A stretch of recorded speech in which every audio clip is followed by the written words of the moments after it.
Hello, my name is Benjamin Willis. The concept of a hollow earth has been with man since our prehistory. Even the ancient Greeks had stories of Hades and the underworld. But our modern concept of the hollow earth probably began about 1,000 years ago with stories of Shambhala. Shambhala is reported to be a spiritually advanced community living within the inner earth, somewhere near or under the Himalayan mountains. Legends of a similar city called Agartha began brewing a few hundred years later.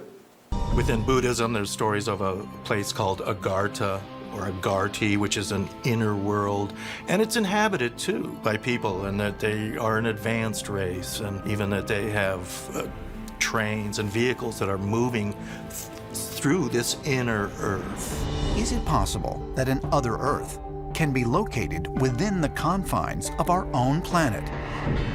Historically, underground realms were not relegated to mere mythology. Well-respected scientists and mathematicians have long speculated about a theory that became known as Hollow Earth. The scientist Edmund Halley is most famous for Halley's Comet. He was also very interested in the Earth, and one of the challenges was trying to figure out what was the real structure of the inside of the Earth. He had a fascinating theory of not just a hollow Earth, but an Earth with multiple layers. 75 years later, 18th century mathematician Leonhard Euler put forth his own hollow Earth theory with no concentric shells and a sun at the center spanning 600 miles. Euler was a gifted mathematician. He developed this idea that the planet Earth is not only hollow, but the poles are actually thinned. And there are actually entrances into the inner core at the north and south poles of the Earth. He imagined that there were advanced civilizations living inside the planet. Then in 1811, a sailor named Olaf Jensen claimed that he had sailed into the inner earth through a hole in the North Pole and found a flourishing utopia within. And that may be supported by Richard Byrd's flight over the North Pole in the 1920s. When famous polar explorer Admiral Richard Byrd flew reconnaissance missions over the North Pole. Byrd allegedly reported in his private journal about a mysterious land beyond the North Pole, which he called the center of the great unknown. Admiral Richard Byrd was able to fly to the North Pole and back and recorded flying over lush green areas where none should have been. In the late 1930s, Germany sent an expedition down to Antarctica, and they reportedly found an entrance into the hollow earth, and they benefited from all the technology they discovered there. At the conclusion of World War II, when the United States government learned of the Nazi expedition into the hollow earth, they sent their own team down to Antarctica. It was called Operation High Jump. The U.S. government launched its own large-scale mission to Antarctica. August 26, 1946. Operation High Jump deployed 4,700 troops, 13 ships, an aircraft carrier, and a number of seaplanes to Antarctica. Although the government denied it at the time, it would later become known that one of the operation's primary objectives was, quote, extending the United States sovereignty over the largest practicable area of the Antarctic continent. It is led by esteemed naval officer and explorer, Admiral Richard Byrd. Admiral Richard Byrd was a very important admiral in the United States Navy. He graduated the United States Naval Academy at Annapolis. He fought in World War I, and after the war, he became an explorer. In 1926, Byrd made worldwide headlines when he and Navy Chief Aviation Pilot Floyd Bennett became the first people to ever fly over the North Pole. For their efforts, both men received the Congressional Medal of Honor. Later, when Byrd, at the age of 41, made the first solo flight over the South Pole, he became the youngest person ever promoted to the rank of admiral in the history of the United States Navy. In 1946, Byrd oversaw Operation High Jump, the largest Antarctic expedition to date. The U.S. Navy sent down a flotilla of ships under command of Admiral Byrd, and they came back after about 9 months in Antarctica. Apparently, they actually fought a battle in Antarctica, probably between remnants of the Third Reich. There were stories of craft coming up out of the water and attacking them. Flying saucers dealt a very heavy defeat to Byrd's Operation High Jump. He gave a report in March of 1947 that said a new enemy had been discovered that could fly from pole to pole in an instant. And when Byrd got back to the United States, he was brought back to Washington, where he was questioned very heavily about his statements. And allegedly, he was told to stop talking about this. Is it possible that entrances to another world can be found at the Earth's poles? Antarctica does seem to have mysterious holes or entrances.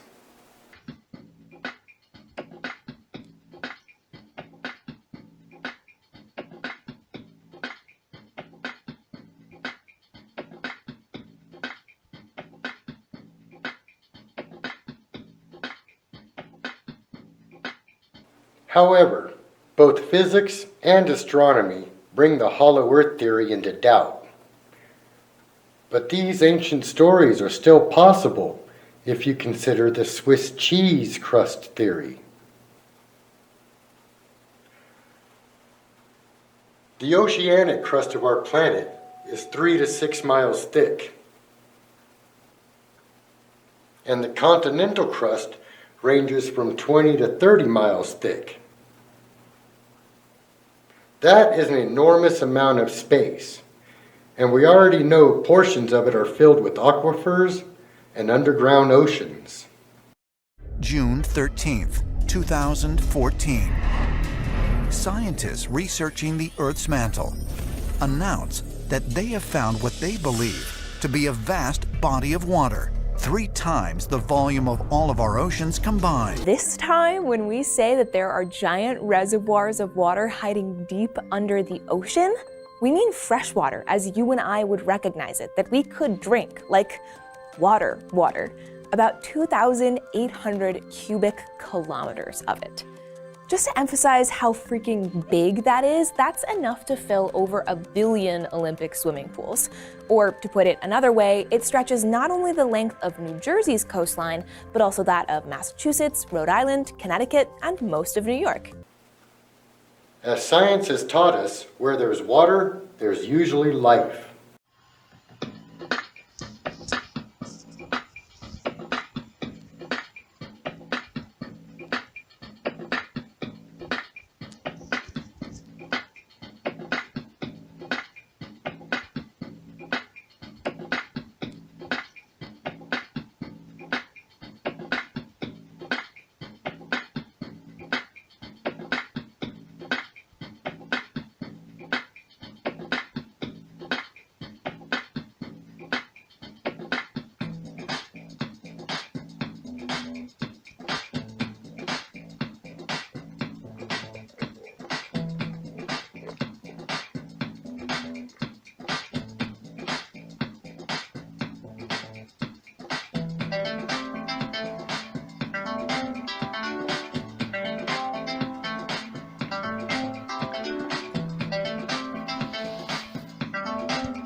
Our ancient ancestors even lived within these catacombs at one time.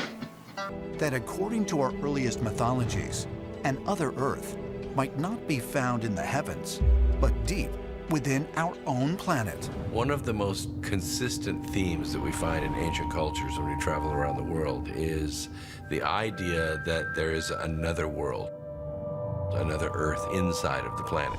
That there is more to this area than gold. There is actually a much more ancient system that stretches over 4 states. What we found in these areas, not so much that there is a hollow space under the desert, but there is a tunnel system, a network that connects many of the indigenous traditions in this part of the world from the area in southwestern Colorado, northern New Mexico, down towards Wild Horse Mesa. And it is this natural system of caverns that the native people say many of their traditions relate to. So they were created naturally through volcanic environments, and then they were modified to become more useful over later generations. But what the ancestors say is that in the past, this is where people have lived when the cataclysms of the past destroyed the surface of the earth. And now we have physical evidence in New Mexico and Colorado. The geologic evidence does not support the hollow earth theory in the sense of a complete space in the center of the earth. It does support within the crust itself a series of tunnels and catacombs that were created naturally and have been known and used by our ancestors, by native peoples in the past. It's interesting that we find this idea of treasures within the earth, hidden gold, and things of this nature that actually tie in with Native American lore. For instance, you have Chicamastok, the 7 caves or the 7 cities of gold from Aztec stories. You have to wonder, how much truth there is to it.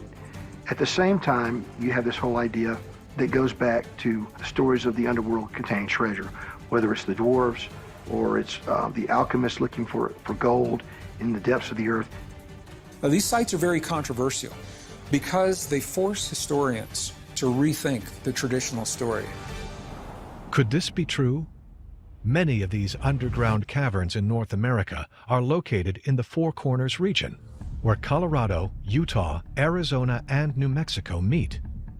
This rugged and arid geographic land, also known as the Colorado Plateau, is predominantly owned by Native American tribes, including the Hopi Nation. In Hopi folklore, it is written that the Indians' ancestors climb onto the surface of our Earth from an underworld.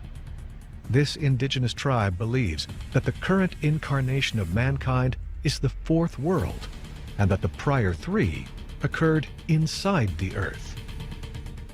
What's intriguing about the Hopi tradition is the notion of previous cycles of civilization that comes across, which are brought to an end cataclysmically, and then there's a re-emergence and another cycle of civilization occurs. That's the message that I take from the Hopi traditions, that they are urging us to cast our minds back into remote prehistory, and they're saying we are not recent comers. We lived through a series of cataclysms, and we remade the earth each time after those cataclysms. When you look at the actual structures on the ground in that area, if you go to Chaco Canyon or places like this, but there's the suggestion that we're just looking at the tip of the iceberg, and that there's a much older heritage behind all of this.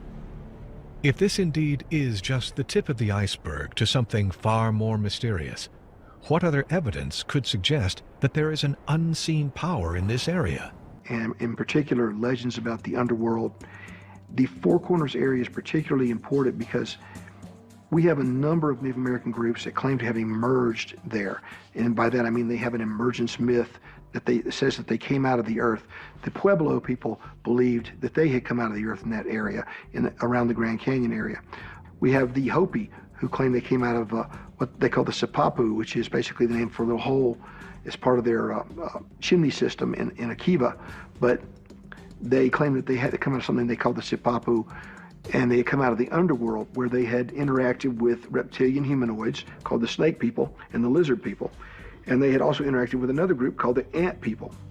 The ant people are described basically in a way that sounds very much like so-called descriptions of modern-day gray aliens.